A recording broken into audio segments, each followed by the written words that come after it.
Hi. Hola. Hi, hier ist Mr. Döse. This is Michael Bradley. Hey, I'm Memphis. Hey. Hola. Hello. I'm here with soccer.com. Soccer.com. Soccer.com. And I'm talking with my friends soccer.com. See you soon.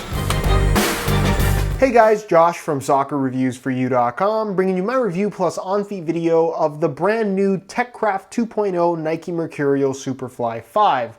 Now inside the box they do include a string bag, which you can see right here, black in color with the silver Nike TechCraft logo there on the front. And of course, along with the bag, you get the shoes themselves, which I have right here. So essentially the TechCraft pack, in this case the TechCraft 2.0 pack, is a leather upper variation of the standard top-end models from Nike. In this case, the Superfly 5. So in place of the Flyknit upper, you have Allegria leather, which is a form of kangaroo leather with some elements that you would normally find in a Superfly 5, most notably the texturing, the speed rib texturing that you can pretty clearly see, as well as all conditions control.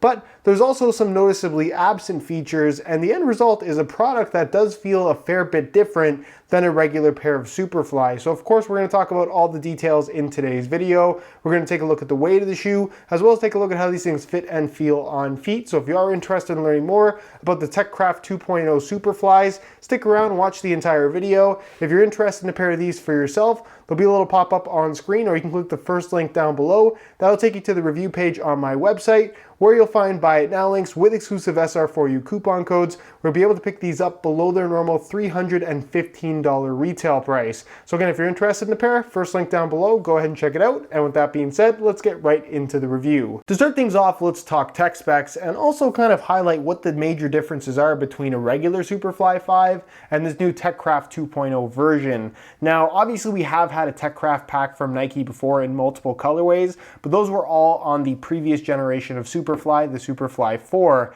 And with that original TechCraft pack, essentially what it was a Superfly 4 upper, the same Flyknit you'd have across the entire shoe, the Flywire or Brio cables on that particular model, and then a thin layer of kangaroo leather on top. So essentially the difference when playing in the shoe didn't have really much to do with the feel. It felt pretty much the same on your foot. It performed pretty much the same on your foot because it was that same Flyknit base. You just had a slightly more padded layer, a padded feel on the ball because of that extra layer of material. With the TechCraft 2.0 in the form of the Superfly 5, they did things a little bit differently this time around.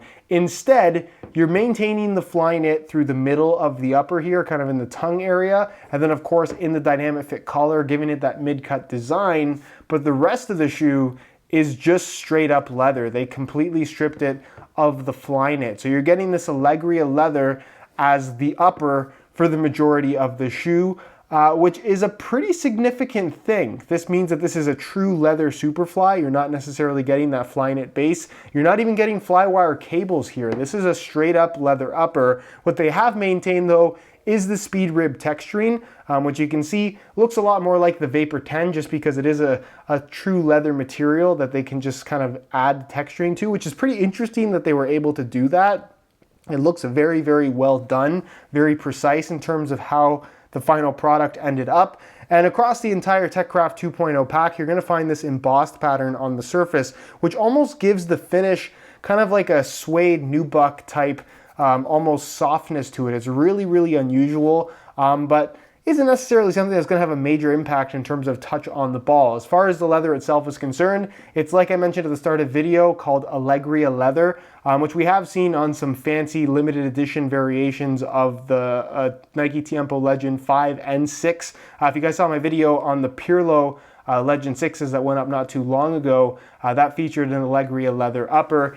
This though is a little bit different than that in that this is more of a super thin, kind of less padded feeling upper. It's not a really thick layer of leather. It's relatively thin. It does have some softness to it, and it obviously is going to get softer as you wear them in, but for the most part this is going to provide that super soft, super padded sensation on your foot. You're going to get the softness, you're going to get the flexibility, but it's not, like I said, going to feel like a traditional shoe. It's not going to feel like a Legend, it's not going to feel like a Copa in terms of the touch on the ball. This is still going to be on the thinner side. It's just going to have more of a leather-like sensation, which I guess is pretty interesting. The Flywire cables not being there means that the shoe's not going to be quite as locked down. It's not going to be quite as structured on your foot, especially once broken in. And again, the experience is going to be a true leather Superfly. So that's really a matter of what you want in terms of whether or not I think this is better or worse than a regular Superfly. They're kind of just two different things, which I would argue is a good thing. And again, it's really a matter of personal preference in terms of what's going to be the best option for you. I think it's pretty cool how they hid this seam right here. You can see one on the lateral side. A little bit difficult to see, but you can see the stitching right there. Just because they couldn't make it a one-piece leather upper all the way around. And there's a seam right here, but it's far enough back to where it's not something that you feel when you're actually wearing the shoe. The other thing that's worth noting is that ACC, all conditions control, is still a part of this particular upper, although you're not going to really find the branding anywhere on the shoe. It's listed in the tech spec, so I assume that it is in fact there. Again, still maintain the same central lacing system with the elasticated Flyknit running through the middle, extending into the collar, giving you that mid-cut design. Still maintain the internal plastic heel counter like you would on a regular pair of Superflies.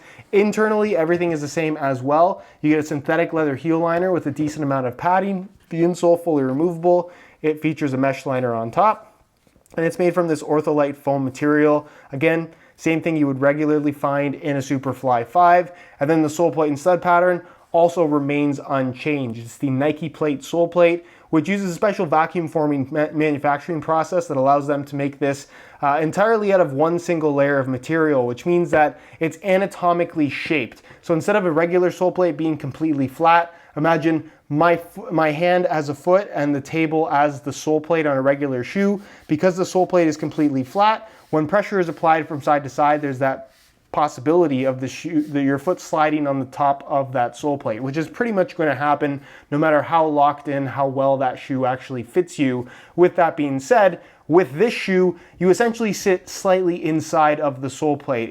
It has a little bit of a curvature to the base, almost like the shape of a foot, but not quite to the same extreme that I think a lot of people are probably expecting. You notice it immediately when you put the shoe on, but you get used to it very quickly. It's not something that you kind of have to get used to. It feels pretty normal right away for the most part, but because of that slight bit of kind of anatomic shaping, you sink slightly into the shoe itself. So if you can imagine my hand kind of sinking into the table ever so slightly, if pressure is applied from side to side, it's not going to move. So that's kind of the idea here with this sole plate. And the end result is actually a much more responsive, kind of connected sensation to the shoe itself. One of the best features of the Superfly 5 and the Vapor 11, in my opinion. They do feature the same sole plate.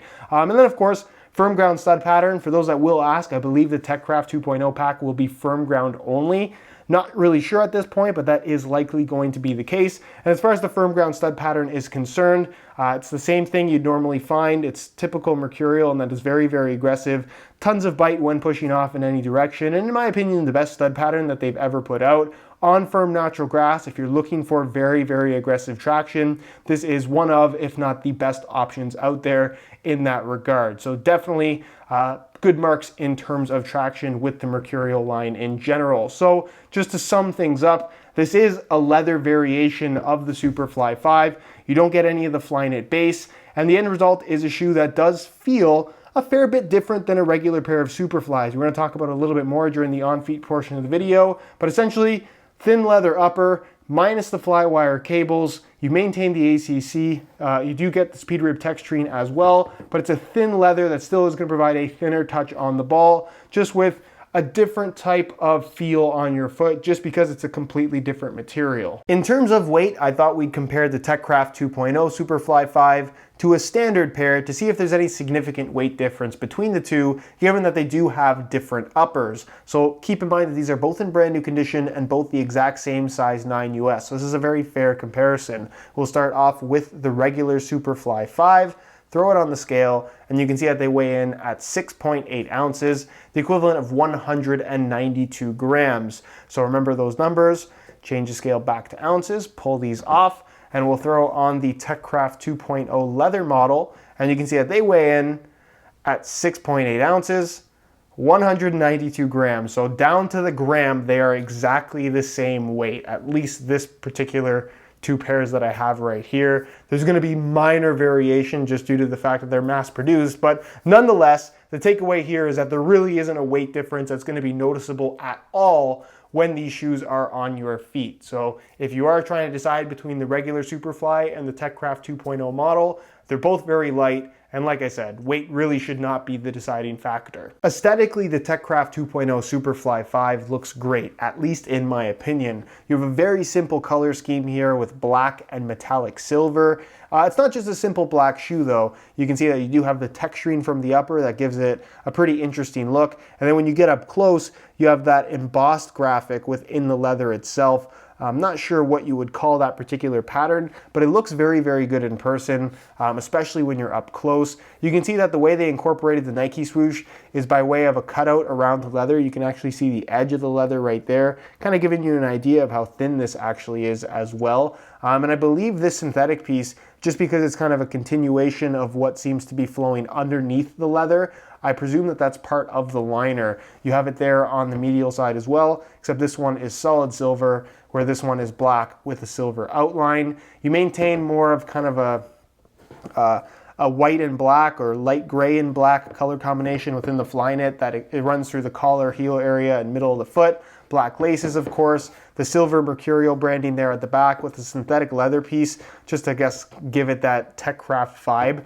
I wish that would have been actual leather. I think that would have been a very premium looking thing, but they chose to go with synthetic. Nonetheless, still looks pretty good. You have the extension lip here, which is in a black plastic, and then the top rim of the sole plate is silver, whereas the rest of it, as you can see, is pretty much all black in color. So overall, very simple, very straightforward color scheme. If you want to be a little bit low profile, but want to wear one of the flashiest boots out there in the Superfly 5, and you also happen to want a leather Superfly 5, this is definitely one of those colorways that you're probably going to be a big fan of. So let me know what you guys think of these down below in the comment section. Do you love them? Do you hate them? Why or why not? And with that being said, let's move on to the on-feet portion of the video so we can get a better idea as to how these shoes fit, feel, and of course what the sizing is like. All right, so here is a look at the TechCraft Superfly 5s on feet. On my left foot, I have the stock black laces that come with the shoes, and on my right foot, I have a pair of metallic silver reflective SR4U replacement laces. If you're interested in a pair of replacement laces for yourself, the website to go to is www.sr4ulaces.com.